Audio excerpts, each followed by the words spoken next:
friends, and welcome back to my channel. So friends, in today's video also we are going to continue with our chapter Ishwaran the Storyteller from where we left in the last video. So this is the part 2 and now let's get started.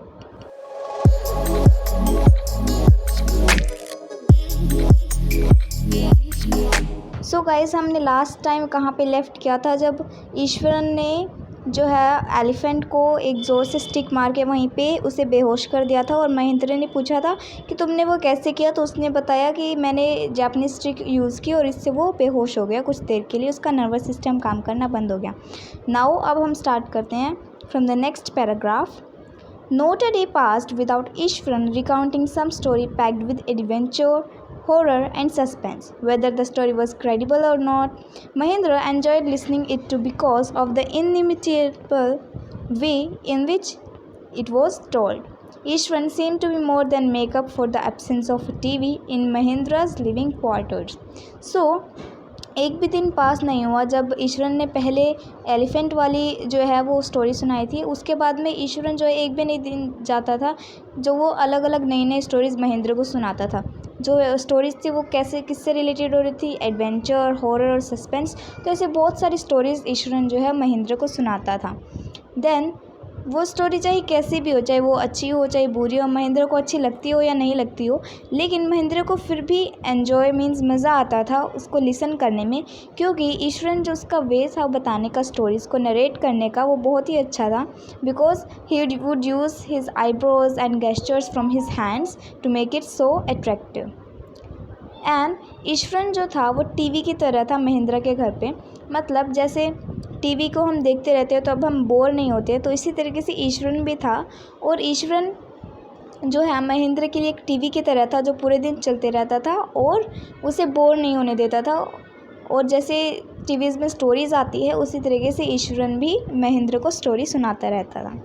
One morning when Mahendra was having breakfast, Ishwaran asked, "Can I something make special for dinner tonight, sir?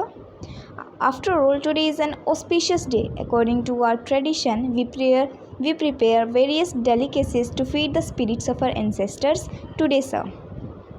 So, उसके बाद में जो ईश्वरन है next morning Mahendra से पूछता है कि क्या आज हम डिनर के लिए कुछ स्पेशल बनाएं। क्यों स्पेशल बनाएं, ऐसे क्यों पूछ रहा था ईश्वरन, क्योंकि उस दिन एक ऑस्पिशियस डे था। मतलब उस दिन एक स्पेशल डे था और उसके अकॉर्डिंग क्या था उस स्पेशल डे पे उस दिन उन्हें क्या करना होता है, उन्हें बहुत सारी अच्छी अच्छी डिशेस बनाने होते हैं और उन्हें खाना होता है, मतलब फीड करना होता है अपने एंसेस्टर्स के लिए, जो स्पिरिट्स ऑफ आवर एंसेस्टर्स, मतलब जो हमारे एंसेस्टर्स ने मीन्स हेरिडिटरी या फिर हमारे दादा परदादा और जो पीछे वाले एंसेस्टर्स हैं उन्होंने हमारे जो लिए जो किया है, इसलिए हम आज के दिन डेलिकेसीज बनाते हैं। तो ईश्वरन ने ये सब महेंद्र को बताया। Then that night Mahendra enjoyed the most delicious dinner and complimented Iswaran on his culinary skills. He seemed very pleased but unexpectedly launched into a most garish account involving the supernatural. So उस night Mahendra ने जो है ईश्वरन को बोल दिया कि ठीक है तुम अच्छा सा खाना बना देना। और ईश्वरन ने वह खाना बना भी दिया और महेंद्र ने वो खाना बहुत ही एंजॉय किया, क्योंकि ईश्वरन ने बहुत ही डेलिकेसीज अच्छी अच्छी टेस्टी डिशेस बना रखी थी। और महेंद्र ने ईश्वरन की culinary skills means cooking skills पर कॉम्प्लीमेंट किया, मतलब उसे बहुत ही अच्छा बताया कि उसकी कुकिंग स्किल्स बहुत ही अच्छी है। देन उसके बाद में ईश्वरन जो है फिर से अपनी जो स्टोरीज़ है वो सुनाने लग गया, मतलब उससे रह नहीं गया और वो फिर से अपनी स्टोरीज़ को दोबारा से शुरू करने लग गया। You know, sir, this entire factory area we are occupying was once a burial ground. He started. Mahendra was jerked out of the pleasant reverie he had drifted into after the satisfying meal. I knew on the first day itself when I saw a human skull lying on the path. Even now, I came across a number of skulls and bones, Eswaran continued. उसके बाद में ईश्वरन जो है अपनी story सुनाने लग जाता है। तो वो क्या बताता है कि सर क्या आपको पता है कि हम जो जिस फैक्ट्री पे रह रहे हैं या फिर जिस एरिया पे हम रह रहे हैं वो ना पहले एक बरियल ग्राउंड था। बरियल ग्राउंड मतलब शमशान घाट, जहाँ पे मीन्स लोग जब मर जाते हैं तो वहाँ पे उन्हें दबा दिया जाता है। तो वो कहते हैं कि जहाँ पे हम रह रहे हैं ना वो एक बरियल ग्राउंड है। और फिर से वो स्टार्ट हो जाता है अपनी स्टोरी सुनाने के लिए। फिर महेंद्र जो है वो बहुत ही डर जाता है और उसे बहुत ही हॉरिफाइंग और वो थोड़ा सा डर जाता है, इसलिए वो जो है उसके जो सारी इतना अच्छा खाना खाया था वो सब कुछ भूल जाता है। देन ईश्वरन फिर से कंटिन्यू करता है और कहता है कि मुझे तो ये पहले दिन से ही पता था कि यहाँ पे ना, जहाँ पे हम रह रहे हैं वो एक बरियल ग्राउंड है, क्योंकि मैंने बहुत बार यहाँ पे जो ह्यूमंस की स्कल होते हैं, मीन्स ह्यूमन की खोपड़ी होती है, वो मैंने यहाँ पे पाथ पे पड़ी हुई देखी है और मैंने बहुत सारे स्कल्स को यहाँ पे देखा है। Then he went on to narrate how he sometimes saw ghosts at night. I am not easily frightened by these things, sir. I am a brave fellow. But one horrible ghost of a woman, which appears off and on at midnight during the full moon, it is an ugly creature with matted hair and a shriveled face like a skeleton holding a fetus in its arms. उसके बाद में जो है वो अपनी stories को अच्छी तरीके से नरेट करने लग जाते हैं। तो वो कहते हैं कि मैंने बहुत बार ना, समटाइम्स मैंने कुछ बार घोस्ट को देखा है रात को, मतलब भूतों को देखा है रात को, लेकिन मैं ऐसे डरने वालों में से नहीं हूँ, क्योंकि मैं बहुत ही ब्रेव हूँ और मैं किसी चीज़ से, मतलब ऐसी ऐसी चीज़ों से डरता नहीं हूँ। लेकिन एक चीज़ है, एक भूत है जिससे मैं डरता हूँ, और वो किसका है? एक विमेन का है, जो कि बहुत ही मतलब डरावनी है, और वो on end of and on, मतलब कि वो कभी दिखती है बीच में फिर गायब हो जाती है और फिर से दिखने लग जाती है। और कब? At the midnight during the full moon, जब फुल मून होता है यानी पूर्णिमा की रात होती है, उस रात वो जो फीमेल भूत है वो वहाँ पे आती है और ऑन एंड ऑफ, मतलब कभी दिखती है और कभी नहीं दिखती है। फिर वो बताता है कि उसके अपीयरेंस कैसे होता है। वो कहता है कि वो एक बहुत ही अगली क्रिएचर है, बहुत ही बुरी सी दिखने वाली है, जिसके हेयर जो है वो बहुत ही ख़राब से मैटेड है, मतलब अजीब से हेयर हैं, और उसके बाद में उसका फेस भी बहुत अजीब सा है, और उसके हाथ में ऐसे लगता है कि उसने कोई फीटस पकड़ा हुआ है अपने हैंड्स में। फीटस मतलब होता है जैसे एक छोटा जब बेबी होता है, जब वो वॉर्म में होता है तो उसको हम कहते हैं फीटस। तो ऐसा लगता है कि वो अपने हाथ में एक फीटस लेके चल रही है। Mahendra shivered at the description and interrupted rather sharply. You are crazy, Ishvara. There are no such things as ghosts or spirits. It's all a figment of your imagination. Get your digestive system examined and maybe your head as well. You are talking nonsense. तो इसके बाद में जो है महेंद्र को बहुत ही डर लगने लग जाता है, क्योंकि ईश्वरन जैसे बता रहा था उससे उसे बिल्कुल अच्छे से ऐसा लग रहा था कि सच में वैसा ही हो रहा है। तो इसलिए महेंद्र जो है वो उसके डिस्क्रिप्शन पे, उसकी स्टोरी पे डर जाता है और फिर जो है ईश्वरन पे गुस्सा करता है कि तुम पागल हो गए हो क्या? ऐसी कोई भी चीज़ नहीं होती है भूत जैसी और आत्माओं जैसी, ऐसी कोई भी चीज़ नहीं होती है। ये सिर्फ तुम्हारी इमेजिनेशन है जो कि तुम सोच रहे हो। और साथ ही साथ तुम्हारा डाइजेस्टिव सिस्टम तो एग्जामिन कराओ ही कराओ, चेक कराओ, और साथ में तुम्हारा सिर भी चेक करा लेना कि कहीं तुम पागल तो नहीं हो गए हो, क्योंकि तुम सारी बेकार की बातें कर रहे हो। Then he left the room and retired for the night, expecting Ishwaran to sulk for a couple of days. But the next morning, he was surprised to find the cook as cheerful and talkative as ever. उसके बाद में महेंद्र ने जो है वो room वो छोड़ के वहाँ से चला जाता है और रिटायर फॉर द नाइट, मतलब रात के लिए, मतलब रात हो जाती है तो फिर वो सोने चला जाता है। देन उसने सोचा कि वो सुबह जो ईश्वरन उससे बात नहीं करेगा कुछ दिन के लिए, क्योंकि उसने महेंद्र ने ईश्वरन को डांट दिया था।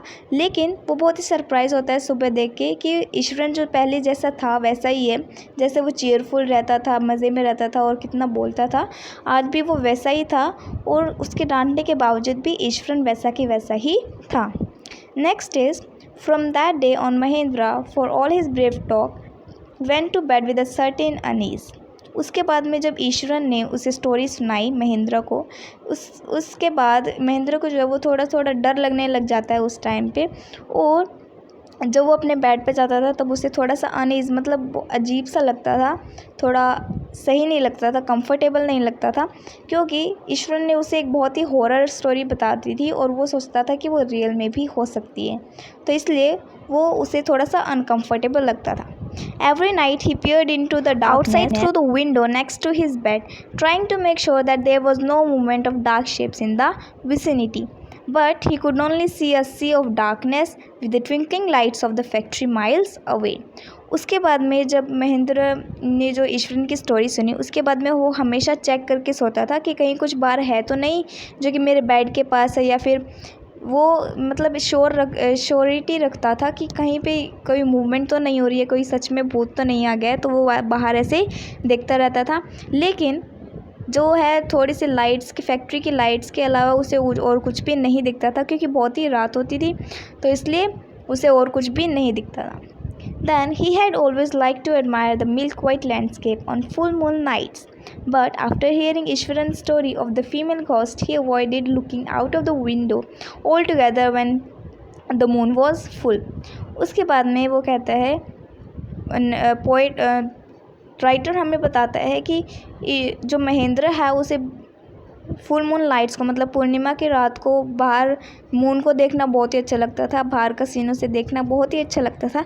लेकिन ईश्वरन की स्टोरी सुनने के बाद, जो ईश्वरन ने फीमेल गोस्ट की उसे स्टोरी बताई थी, उसके बाद जो है महेंद्र उससे डर जाता है उस स्टोरी से, और वो सोचता है कि असली में भी ऐसा हो सकता है, तो इसलिए वो ऐसा नहीं करता था। क्या नहीं करता था? वो बाहर नहीं देखता था, फुल मून लाइट्स को बाहर नहीं देखता था, बाहर का landscape. Then one night Mahendra was woken up from his sleep by a low moan close to his window. At first he put it down to a cat prowling around the for mice, but the sound was too guttural for a cat. He resisted the curiosity to look out lest he should behold a sight which could stop his heart. But the wailing became louder and less feline. He could not resist the temptation anymore. So एक रात जब महेंद्र सो रहा था, उसे एकदम से जाग आती है, मतलब फुल मून की रात थी और उस टाइम पे वो सो रहा था, फिर एकदम से उसे जाग आती है। कैसे आती है? क्योंकि उसने कुछ सुना था। क्या सुना था? धीरे धीरे रोने की आवाज़ आ रही थी। मौन मतलब धीरे धीरे रोना, बिल्कुल ऐसे, बिल्कुल थोड़ी थोड़ी आवाज़ आती है ना जैसे रोने की, तो उस तरीके से महेंद्र ने भी वो सुना कि कोई रो रहा है उसकी विंडो के पास। कुछ देर के लिए पहले तो उसने सोचा कि वो एक सिर्फ कैट होगी जो बस वहाँ पे रो रही है, मतलब उसकी आवाज़ आ रही है। कुछ देर के लिए उसने सोचा कि वो सिर्फ कैट है, लेकिन कुछ देर बाद जो उसकी साउंड है वो बहुत ही हार्श हो गई थी, मतलब इतनी हार्ड हो गई थी कि वो कैट की नहीं हो सकती थी, थोड़ी सी लाउड वॉइस हो गई थी जो कि कैट की नहीं हो सकती थी। उसके बाद में उसने ट्राई किया कि वो अपने क्यूरियोसिटी को, मतलब जानने की इच्छा को या फिर जिज्ञासा, उसे रोक के रखे कि वो ना जाने इतना, मतलब अपनी क्यूरियोसिटी को रोक के रखे। लेकिन कुछ देर बाद वो जो आवाज़ थी वो और भी लाउडर, मतलब उससे भी ज़्यादा तेज़ हो गई थी आवाज़। इसलिए उसके बाद वो अपनी क्यूरियोसिटी को रेजिस्ट नहीं कर पाया। उसके बाद अपनी जानने की इच्छा को वो जानना चाहता था कि उसकी विंडो के पास क्या है, और कुछ देर बाद वो अपनी, मतलब ये जानने की इच्छा को नहीं रोक सकता था। Then lowering himself to the level of the window, he looked out of the white sheet of moonlight outside. उसके बाद में जब वो मतलब उससे जानना था कि वहाँ पे विंडो के पीछे क्या है, और वो अपनी जिज्ञासा को रोक नहीं पाया था, तब वो नीचे होके बाहर विंडो सील के लेवल पे झुक कर देख रहा था कि कोई है या फिर नहीं है। Then lowering himself to the window sill, he looked out the white sheet of moonlight outside. तो मीन्स नीचे झुक के घुटनों के बल देख के वो विंडो के लेवल पे आके वहाँ पे बाहर देख रहा था। There, not too far away, was a dark cloudy form clutching a bundle. तो कुछ दूर पे ही वहाँ पे उसे क्या दिखा? एक डार्क क्लाउडी था, मतलब बहुत सारे क्लाउड्स थे जो कि बहुत ही डार्क हो गए थे, रात को डार्क दिख रहे थे, और वो जो क्लाउड्स थे एकदम से एक बंडल बना रहे थे, एक साथ गैदर होके एक साथ आके इकट्ठा हो रहे थे और एक बंडल सा बना रहे थे। Mahendra broke into a cold sweat and fell back on the pillow, panting. उसके बाद में महेंद्र जो है, जब वो ऐसा सीन देखते हैं कि कैसे जो क्लाउड्स हैं वो एक बंडल बना रहे हैं, जो महेंद्र है वो बहुत ही ज़्यादा डर जाता है, और उसकी बॉडी जो है स्वेट से ठंडी हो जाती है, बिल्कुल ठंडी हो जाती है, और वो फिर से बेड पे आके दोबारा से सो जाता है, और वो बहुत ही ज़्यादा घबराया हुआ होता है और ज़ोर ज़ोर से सांस ले रहा होता है, बिकॉज उसे घबराहट हो रही थी।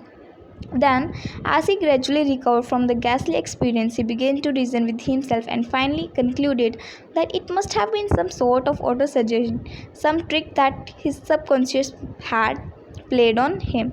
उसके बाद में वो सोचते हैं कि क्या वो सच में हुआ था, ऐसा तो कुछ चीज़ हो ही नहीं सकती कि भूत वगैरह असली में हो। तो मैंने सिर्फ उसने सोचा कि उस पर बहुत ज़्यादा रीज़न निकाला कि क्या वजह हो सकती है, और उसमें लास्ट में उसे ये कंक्लूड किया कि हाँ, ये वजह हो सकती है कि मेरा जो माइंड है सबकॉन्शियस माइंड मतलब अवचेतन मन, जो मतलब हम सब सो रहे हैं तब भी वो काम कर रहा होता है, that is our subconscious mind. तो उस माइंड ने मेरे साथ खेला है और वो कुछ ट्रिक प्ले कर रहा है जिससे मुझे लग रहा है कि वो चीज़ें असली में हो रही है और वो डर रहा था। Then by the time he had got up in the morning, had a bath and came out to have his breakfast, the horror of the previous night had faded from his memory. तो जब सुबह जब work के लिए महेंद्र नीचे आया और अपने बात लिया और फिर उसके बाद में ब्रेकफास्ट लेने के बाद वहाँ से जा रहा था, तो वो अपने जो हॉरर एक्सपीरियंस था वो पूरा उसके दिमाग में से निकल गया था। मतलब जो भी रात को हुआ था वो सब कुछ भूल गया था कि वो डर गया था एंड वो सब कुछ भूल गया था। Ishwaran greeted him at the door with his lunch packet and his bag. Just as Mahendra was stepping out, Ishwaran grinned and said, "Sir, remember the day when I was telling you about the female ghost with a fetus in its arms? You were so angry with me for imagining things. Well, you saw her yourself last night. I came running hearing the sound of mourning that was coming from your room." तो उसके बाद में ईश्वरन जब महेंद्र वहाँ से जा रहा था तब ईश्वरन उसे याद दिलाता है और कहता है, हंसकर थोड़ा सा कहता है दांत निकाल कर कि सर क्या आपको याद है कि मैंने जब आपको उस फीमेल गोस्ट की एक कहानी बताई थी जब वो हाथ में एक फीटस लेके घूमती है, तब आप मेरे बात पे बहुत ज़्यादा गुस्सा कर रहे थे कि मैं ऐसी चीज़ें बेकार सी चीज़ें क्यों सोच रहा हूँ। लेकिन जब आपने खुद ही उसे देख लिया है और मुझे पता चल गया था कि आपने उसे देखा क्योंकि मैंने भी उसकी रोने की आवाज़ सुनी थी। Then a chill went down Mahendra's spine. He did not wait for Ishwaran to complete his sentence. He hurried away to his office and handed in his papers, resolving to leave the haunted place the very next day. तो उसके बाद में जब ईश्वरन ने उसे बात बताई तो महेंद्र ने सोचा कि वो तो असली ही एक्सपीरियंस था, वो सच में एक फ़ीमेल घोस्ट थी जिससे वो डर गया था और वो उस रात को सच में वो एक भूत वहाँ पे आए थे और महेंद्र को डरा रहे थे। एंड उसके बाद में जो महेंद्र वो और भी ज़्यादा डर जाता है ईश्वरन की बात सुन के और उसके बाद में chill went down Mahindra spine, मतलब वो बिल्कुल एकदम से बहुत ही ज़्यादा डर जाता है। और उसके बाद में ईश्वरन को उस सेंटेंस को अपने कंप्लीट भी नहीं करने दिया और वहाँ से जल्दी से भाग गया और अपने हैंड में पेपर्स लेके गया जो कि इसके आई थिंक रिजिग्नेशन पेपर या फिर ट्रांसफ़र पेपर्स हैं, जिससे वो उस घर को वहाँ से छोड़ना चाहता था और वहाँ से वो जल्दी से वहाँ से चला जाता है। तो इस तरीके से ईश्वरन ने जो है महेंद्र को अपनी स्टोरीज़ को नरेट ऐसे किया कि उसे असली लगा। और ईश्वरन ने ऐसा क्यों किया? क्योंकि वो चाहता था कि उसकी जो स्टोरीज़ है वो महेंद्र को बिल्कुल सही लगे। वो चाहता था कि उसकी स्टोरी जो हमेशा बिल्कुल सही और करेक्ट हो और ट्रू हो, इसलिए उसने महेंद्र को ऐसा कहा। So friends, we are completed with this chapter, and if you want to see the first part of this chapter, I have given the link in the description box, so you can check it out and see you in the next video, and thank you for watching.